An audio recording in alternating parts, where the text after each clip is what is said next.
Our next speaker and guest is Alan Cox. He's Executive Vice President of Governing Magazine, but he's also the publisher of Government Technology. And he will share with us how artificial intelligence is going to impact government. And this is a lot of what the governor, Mark Nunley, were saying. I mean, don't think for a minute that because it's not on your doorstep today, that it's not going to be on our doorstep much faster than we think, and in a much more significant way than we think. So with that, please welcome Alan Cox.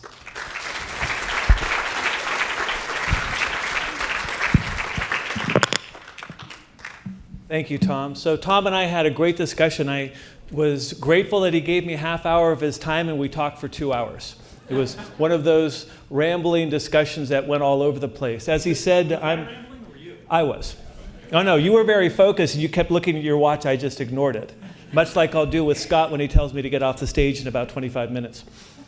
So I've been with Government Technology Magazine for 20 years. We've been publishing government technology for 30 years, and it's right alongside Governing Magazine. These are really the two magazines of record for state and local government around policy and operations for governing and around the use of information technology for government technology.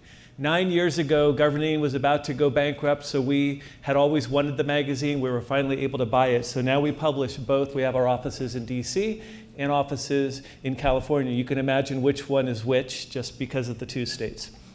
So Tom asked if I would spend a few minutes talking to you about what we see in the way of artificial intelligence. So quick show of hands, how many of you use artificial intelligence today in your daily lives, work or personal?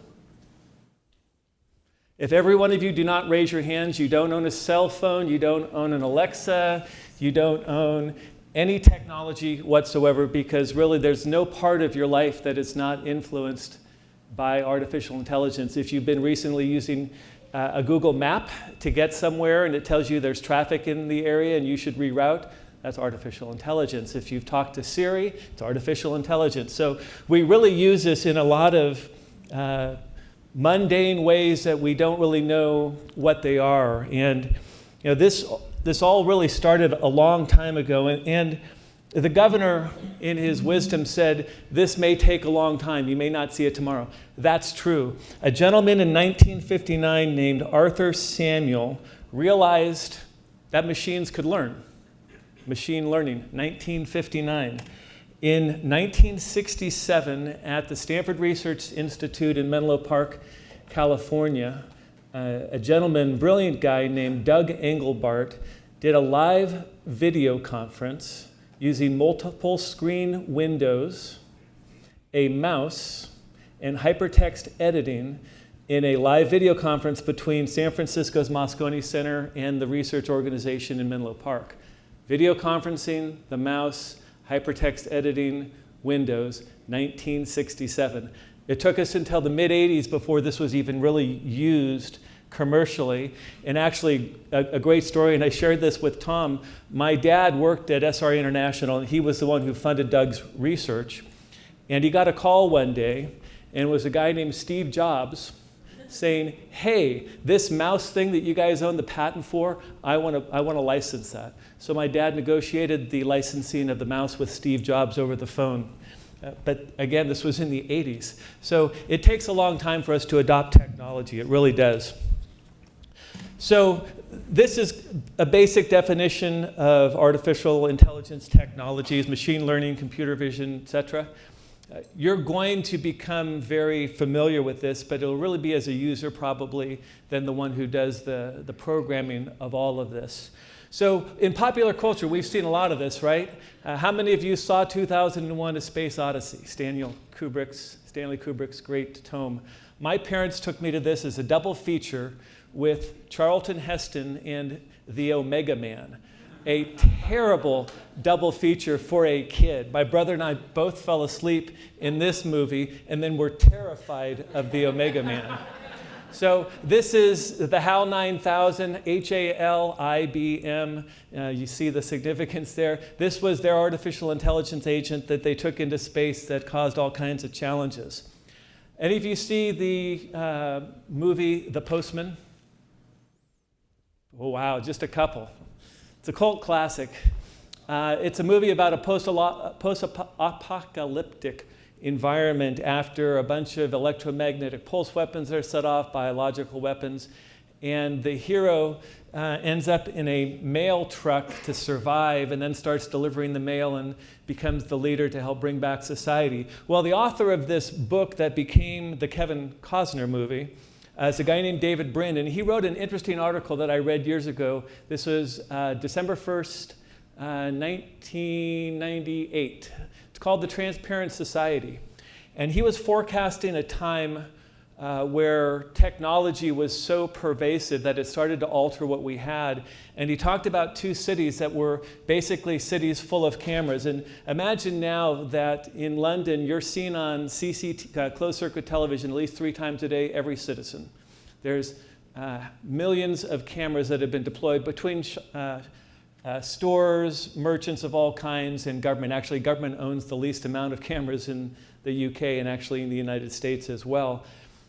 But the idea is, how will these be deployed? In one city, it's thriving, and the citizens can walk down the street, look at their Dick Tracy-like watch, also known as the iPhone watch. I think Scott has one on. And they can see what's down the street because they can link into the camera, so they can decide if it's safe to walk down the street. They can see what's going on in the police precincts. They have access to every camera's feed. In the other city, it's more World War II era, Nazi Germany, the Gestapo are watching everything, and the people feel hunted and trapped and can't do anything without being spied upon. So one of these two things will be true. We have the cameras in place today. They are being used. They were used when there was the great terrorist attack in London. Within minutes, CCTV footage was being used. Here in Boston, you had a tragic occurrence with the same kind of outcome. The cameras made the difference, and they will continue to. The cameras create a tremendous amount of data. That is going to be used to start making assumptions. I just read an article on this great website called govtech.com. That's my magazine's website. That's 1 million page views for Governing Now every month, Tom, just to give you the data, and 500,000 for government technology. We've been working at this for a long time, though, so I'm sure you guys will vault ahead of us. But the article was a company that Google bought called Sidewalk Labs, which is really an entrepreneurial effort within Google to collect data. And they're doing an experiment. They say they're booked out with cities and counties through the end of 2019. They're using the data on your smartphone, or my smartphone, when I map a route on Google, and I'm going to walk somewhere, I'm going to ride my bike somewhere, I'm going to drive somewhere, it's mapping those. They figure if 5% of the people are doing this on a regular basis, they can do the job of a transportation study that takes 2 years, and they can refresh it every 3 months just with continuously capturing the data and interpreting it. So this is going to transform so many different things that we can't imagine right now. More popular culture, obviously robotics, C-3PO and R2-D2. If any of you have kids, you've seen Big Hero 6 most likely. I'm the adult that loves this movie. The white kind of thing is the inflatable healthcare professional robot that is definitely using robotics, artificial intelligence, and deep learning to figure out what to say. So we've been surveying. We've asked cities and counties, and in our digital states survey, which is this year, we survey all 50 states and rate them on the use of technology every 2 years, cities and counties every year. 52% of counties are reporting to us they're using artificial intelligence today. 21% plan on using it in the near future. I'm guessing they just don't realize that they've got people who are using it. If it's less than 100%, I'd be surprised, just because we know what people are doing and they probably don't recognize that it's artificial intelligence. Cities show a lower number, 37% using, 36% not using, 27% plan to use. So where we're starting to see this in state and local government is interesting. This is a variety of icons of the voice assistants, whether you have an Amazon Echo, do you use Siri, pick your flavor of choice. How many of you talk to your phone today and have it give you an answer? How many of you use your phone or the same service through your car to do text messages?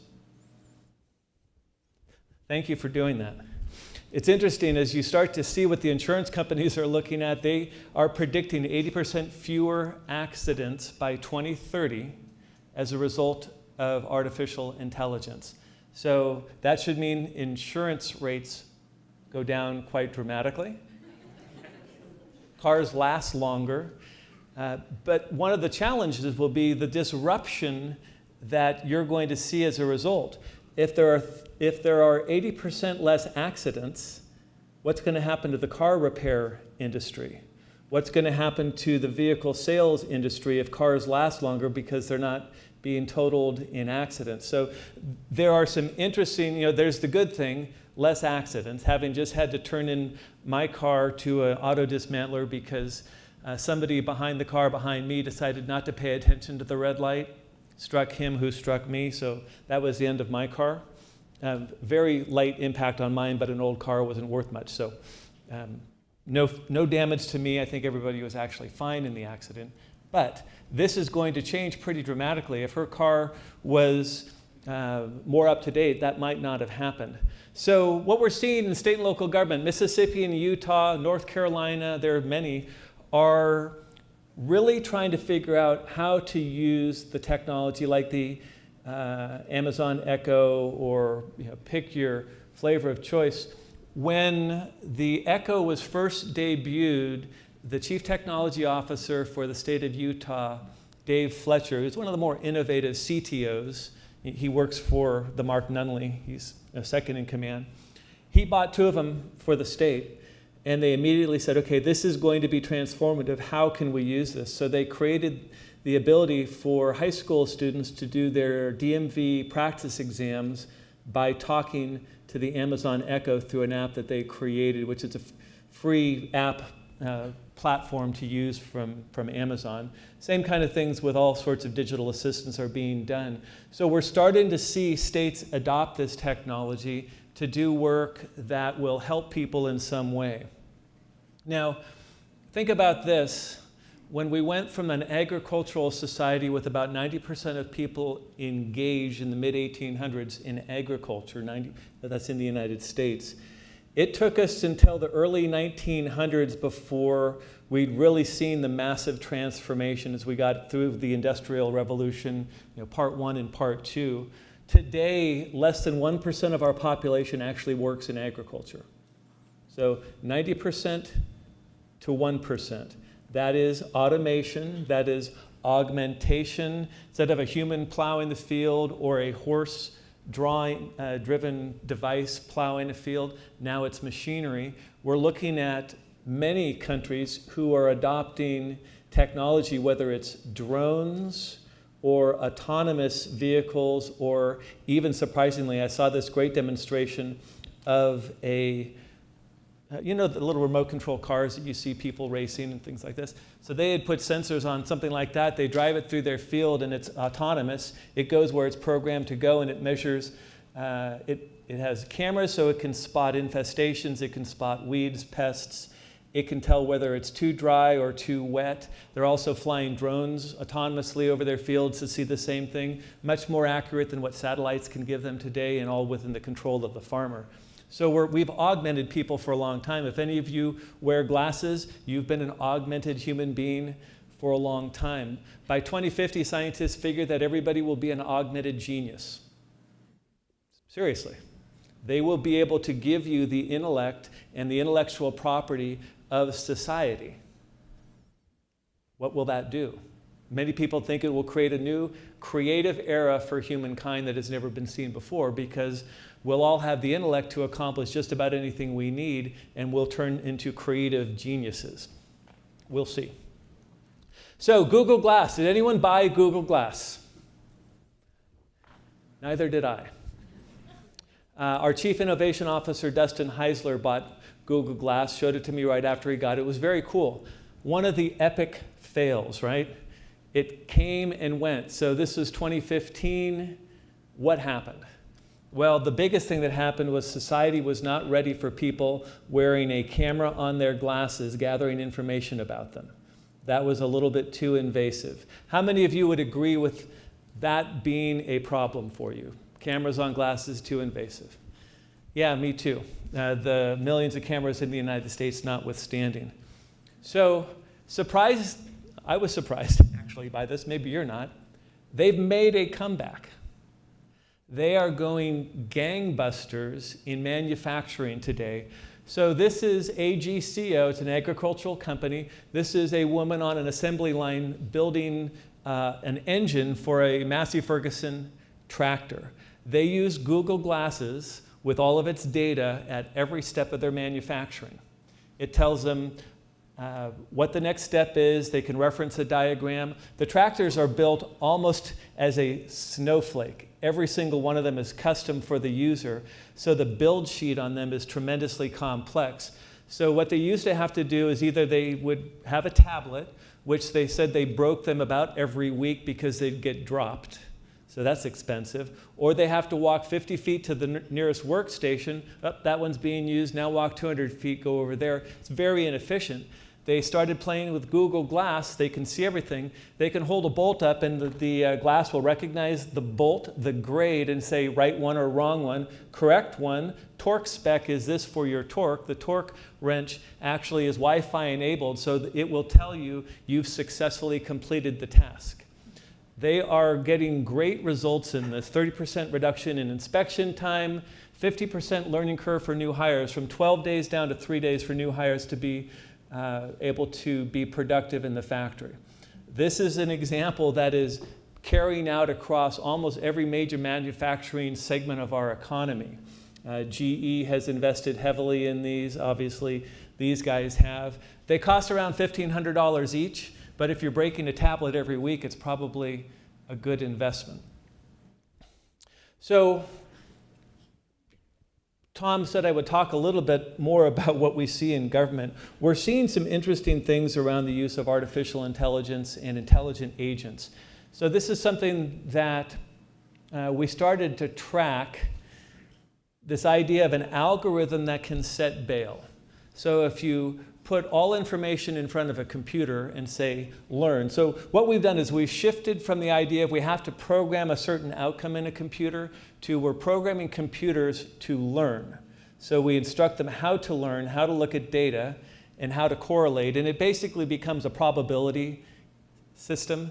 So what is the most likely answer given this? The next level of that is called deep learning or neural networks. And those are networks that are trained to operate and classify random information just as you would. It's very complex programming, but it gets you to this next level of sophistication. So we've got judges in San Francisco setting bail using an algorithm. So this has been done a number of different ways.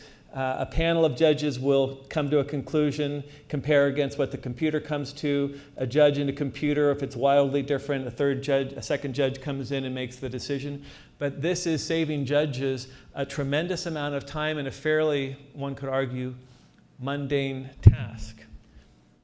Chatbots, I talked a little bit about what a couple of states are doing. So North Carolina, I think Mark talked about passwords today, Mark Nunley, passwords. So North Carolina on their help desk found that 80% of their requests for passwords. They've set up a chatbot. It's basically just a computer. You tell it what you need. It tells you how to solve the problem. No human intervention is needed for a password reset. They go through whatever approvals they need to validate your identity when you log in. If they cannot validate, they then bring the help desk in. But they were hoping it could do a lot more. In reality, said if I can get 80% of my requests done immediately by a computer, my help desk guys are going to, one, kiss me, and two, we can now start changing the resolution of all of our complex tickets to minutes and hours versus days and weeks because of timing. So this is also in higher ed. Owlbot, Carrero, Rowdy, Normbot. You might recognize some of the icons. These are chatbots that a number of universities have piloted. Northeastern State University in Oklahoma, to do the same thing, to help answer mundane questions, to help people get what they need. When we started judging websites 20 years ago in our Best of the Web competition, we would, they said, well, yeah, we have 24-hour help. So us being a media organization and a little bit cynical, we would call them. And we actually reached the webmaster of one large state at about 10 o'clock at night because we called the help desk to see if they had live help, which they said they did. She answered the question, and then, of course, she asked, do we win? So now we're seeing this as a very common thing on websites, some type of chat function that is fully automated. It is not a human behind the keyboard for the most part. So this is an interesting one in the UK. Free. They will actually appeal the ticket for you with their system. And they were successful, wildly successful. This company, it's called Do Not Pay, is entering into a whole bunch of other, I think 100 other areas to use their technology, because once you teach a certain set of skills to the computer, it can really broaden out. So they're really opening up what they do. But again, this is an example in maybe counter-government that artificial intelligence is changing the landscape quite a bit. So what's the future look like here? There are platforms that your technology organizations are going to buy, whether it's a financial system for the comptroller's office, it's a customer relationship management system like Salesforce.com, which most of the private sector uses today. And we're a big user of Salesforce just to manage subscriptions for our magazines. Or other platforms. The platforms are going to have artificial intelligence put against all of the data. All of the data, if your HR department bought Workday, which is an HR system, time and payroll kind of stuff, all of that data is in the cloud. I think it's on Amazon for Workday, but I'm not positive about that. You anonymize that data, and you have a great bit of information for public sector and private sector around how long people are in jobs, how rapidly they get employed, what their pay scales are across industries. You anonymize that, you have tremendous insight that you can offer employers as to what is having people stay longer or what is causing people to leave sooner. That data being shared will be incredibly helpful. So you're going to find in the platforms that you buy as you move to the cloud, this will be baked into them because the data is there, so they're going to bake the artificial intelligence in. So the second one, AI will not just be application specific. We're getting to a point where artificial intelligence devices like IBM's Watson can be applied against anything because it already knows how to learn. It's a deep neural network, deep thinking. You give it any data, whether it's structured data, which is the very predictable first name, last name, address, city, state, zip, social security number, very structured data, and very unstructured data. So all of that data plus anything else you can imagine, it will now start to correlate. So there's some good things and bad things, and this is where government is going to have to get around the regulatory issues of data. The city of Chicago partnered with Harvard on a study. They basically went and said, okay, here are all these pictures of important people in New York City. And here's a picture of, let's say, Tom getting into a cab. So now we have Tom getting into the cab. We can see the cab's license plate, and we can see the cab's ID. Now we go to the Taxi and Limousine Commission's open data portal, and it tracks where every cab picks somebody up, what time they're picked up, and where they dropped them off, and what the fare was. It's anonymized. Tom's data is never there. However, with artificial intelligence, we can now say, Tom, with 99% certainty, is the person who got into that cab at that time, because we have the photo, and now we know where he went. So they use this, not in Tom's case. Tom is removed from this scenario now. They use this with a series of celebrities, and they picked a pickup location within 1 block of a men's club in Manhattan, and they only looked at pictures of people getting into cabs taken between 10 p.m. and 2 a.m., and then they found patterns, and they were able to deduce where certain very important people lived, and that they were frequenting this men's club as well, every Friday night for months. So This is kind of the problem with all of this. Computers are going to be able to do this in hours and minutes versus a 6-month study by Harvard and the city of Chicago. But we're to the point where you can now take that kind of data and a computer can analyze it and give you all kinds of answers, whether you want them or not. So this is going to cause you to focus on identity management. In Mark's stack of slides, he showed you a couple of states that have solved identity. No one has completely solved identity because generally these are done at the executive branch, so the other two branches aren't quite in line with this yet, simply because they're on different systems and you have local government to take into account here. The state of Utah has probably made as much progress as anyone. They have 1,300 digital applications that citizens can use across the executive branch. 900 of them use a single identity and a single sign-on system. That's about as extensive as it gets. In California, we've got none of this.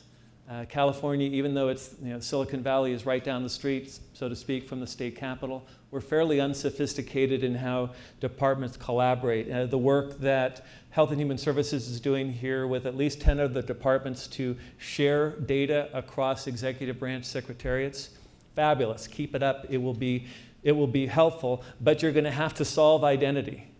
The fact that it could be Alan Cox, Alan M. Cox, Alan McGregor Cox, A. Cox, Alan misspelled with 2 L's and an E, which is completely a terrible spelling, versus A-L-A-N. You'll have all of this. It's the same person. How do you figure that out? You're going to have to solve this, because when you start to solve this, the ability to serve the constituents will go up dramatically. I think we're somewhere over here. It's going to take a lot of work, but the impact is huge. So you're going to have to now figure out the data policies around this, both for regulating the private sector on this, as we've seen with Facebook, and how you're going to get past the legal I can't share data answer. So we could go into this. These slides will be available, so I won't go into this. This is the Harvard Ash Center last year about where you're going to see the most likely use of artificial intelligence applications in state and local government, or in general in government, but I'll leave that for you to decide for yourself. So we on the govtech.com have a map. Every time we write a story that has AI associated with it, we put it on the map. The link is down here, so if you grab a copy of the slides with the help of Scott, the link will be there. If you want to see what people are doing, just follow that. It's tagged, so every time we write a story, it automatically updates the map for us, our version of artificial intelligence. So part of this is going to be autonomous vehicles. How many of you have a car with level 2 autonomy built into it today? And I saw one raise hands. Most of you probably don't know, because I can tell you, until I was prepping this presentation, I didn't know what the 5 levels of autonomous vehicles were. My really old car is level 0. There's nothing, right? My wife's fairly new Suburban will flash a red light in your face if the cars in front of you are braking and you're not. Gives you lane avoidance sensors. It has a backup camera. All of this kind of stuff is starting to happen. Level 2 means you still have to drive, but if you're not paying attention, it is, and it will stop for you if it needs to stop the vehicle, right? That is becoming fairly impressive. So we've seen this where Uber parked its autonomous vehicles after the fatal pedestrian crash in Tempe. This is going to happen. It will be a small series of incidents overall compared to all accidents, but it is going to happen. What we're seeing here is Nissan with Pro Pilot Assist, Cadillac with Super Cruise, Tesla with Autopilot. Auto manufacturers are baking this in, and it's no longer just in the high-priced vehicles. This allows the vehicle to control speed, distance from other cars. So you can program your cruise control. I want to go 65 miles an hour, but I also want to be at least 5 car lengths from the car in front of me. So you get to the speed you want, the distance you want from the vehicle in front of you, set cruise control. It will maintain no more than 65 and no less than this distance, automatically. So now we get this. I said 2030, I apologize, 2040. So Nissan's new Altima, which is their low-end sedan, right? Nissan Altima low-end, it now comes with ProPilot Assist. This is being baked in by all auto manufacturers. We're going to see this transformation happen. I can tell you in talking to the Chief Information Officer for the LA County Sheriff's Department and California Highway Patrol, 2 separate conversations, they both said one of their number one things they're trying to address is officer safety because of distracted driving accidents. If you can imagine, how many of you watched Adam 12 when they were young? That dates the audience a little, right? We had 2 officers in the car, right? Who were they? Reed and Malloy. It's not that long ago, guys, please. Actually, it was a while ago. So one of them drove, the other one ran the radio. Today, most officers are in a vehicle by themselves. They're doing everything. They've got a computer next to them. One of the number one injuries they have is a wrist injury to the right hand because of being in an accident where an airbag deploys and it thrusts their hand into the mount or the laptop itself that's right next to them. Biggest set of injuries they have in accidents. So they do have a distracted driving problem. This technology is going to roll out in all the new vehicle purchases. You'll see Highway Patrol, State Patrol, local law enforcement. It will be standard, and you'll reduce that by quite a large margin. They're still going to drive fast, but hopefully they'll be able to drive safer. So Utah has told me that with technology using light and radars, they have hyper-mapped every square inch of state-owned roadway throughout Utah where they think they can deploy successfully autonomous snowplows 24 hours a day. Now, snowplows are big. I don't live in Utah, so I don't have to worry about this yet, but I'm not sure I'm comfortable with this. Well, I found a company called Yeti, which has deployed this successfully at an airport in Norway. This is a fleet of Yeti snowplows. They're built by Mercedes with Yeti technology. There is a driver for a fleet of 4 snowplows. They can plow half the runway in one pass. All of them just follow a predictable distance and offset from the one that is being driven. There's no one in these. This is a video. It's too hard sometimes to get these to play, so I didn't want to put you through that because inevitably my technology will fail, Mark's won't. But this is pretty cool technology if you Google it. I think I put the link in at the end. But you're going to start to see this. I don't know if any of you drink beer, probably craft beer. Here we are in Boston. In Colorado, they decided to try to deliver a semi-truck full of beer with an autonomous vehicle. So they took the beer outside of the city of Denver, loaded it in the semi. The semi went all the way from Denver to Colorado Springs. It was autonomous. They delivered it to the outskirts of Colorado Springs successfully. I think that was 2 years ago. So your policies, your practice are all going to have to start adopting for this. Now, one of the interesting challenges adapting for this, one of the things that we're going to see is this will disrupt things. How many of you predictably drive past a gas station on your way to or from work regularly? Just about everybody, just because. They are obviously where most people drive. They're smart. If you have an autonomous vehicle, it can go get maybe recharged, or it can go to a fueling station where there will be people to fuel autonomous vehicles. They will be outside of the normal driving areas because who cares where they have to go when you're not in them? They'll just go somewhere, get refueled, and come back. This is going to change where the AMPMs or the ARCOs or the Texaco station or whatever need to be. It's going to dramatically change that industry. They actually make more money because you go buy gas and then walk inside the convenience store and get a $3 bottle of water, a $6 bag of chips, and a quadruple-sized Snickers bar for the long drive to Brookline. This is going to really disrupt society. So autonomy, I think, is going to be good. The idea of 80% fewer accidents by 2040 makes me pretty excited about the future for my kids and for me as a steadily aging driver.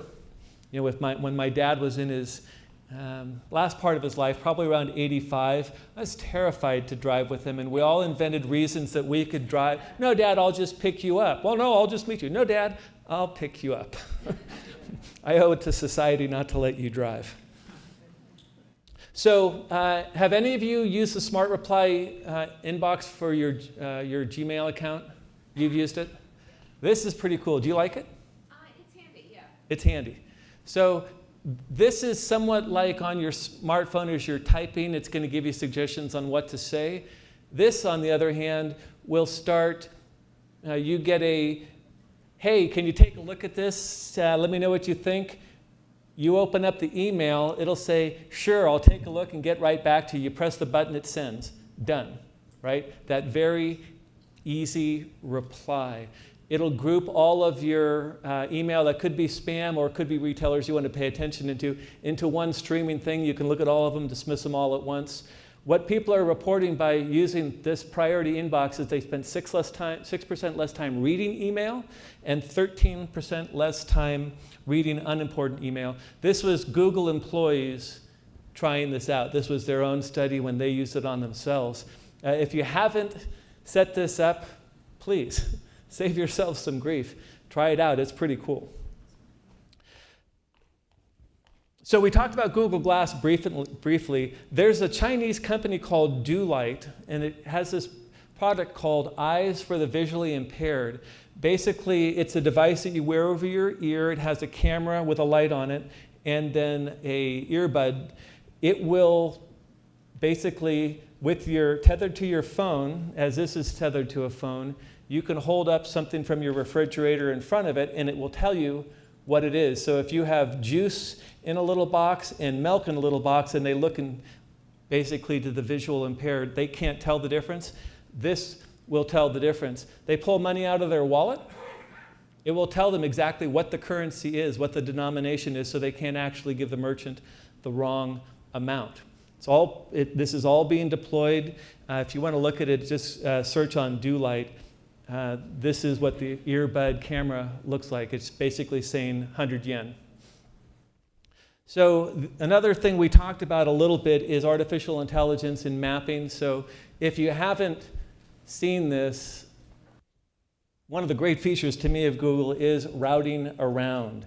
And this is all artificial intelligence being applied based on tens of thousands of inputs from people mapping. Some people do it voluntarily. They track everywhere they go to be part of the process of gathering data. Other people just do this because they want to get somewhere. I mean, think about this. What cab have you been in recently where they do not use a mapping function? Even if they've been from the airport to the courtyard around the corner on Exeter a dozen times, and they know very well how to get there, they're going to use that because the AI agent is going to tell them if there is a road closure that they need to go around before they get there. This is super helpful stuff. So I've put examples that I've gathered for this presentation here in a list that you can get with these slides from Scott. There's some great work from Deloitte on artificial intelligence, from McKinsey. Really all the consulting firms are spending a lot of time on this. You can search on IBM Watson case studies in government. There's great work being done in that segment as well.